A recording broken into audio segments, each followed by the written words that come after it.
আমরা সকলে ভাবিত বাংলাদেশে হিন্দুদের অস্তিত্ব রক্ষার যে লড়াই চলছে তার প্রধান মুখ চিন্ময় কৃষ্ণ প্রভু, তাকে মৌলবাদী ডক্টর ইউনূসের সরকার একটু আগে গ্রেপ্তার করেছে। আমরা নিঃশর্ত মুক্তি দাবি করছি।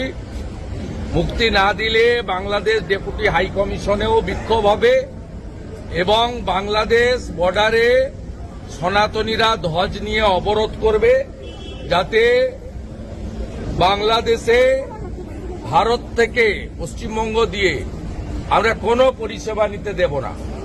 অবিলম্বে ইউনূসকে বলবো রাত্রে ইমিডিয়েটলি মুক্তি দিতে হবে।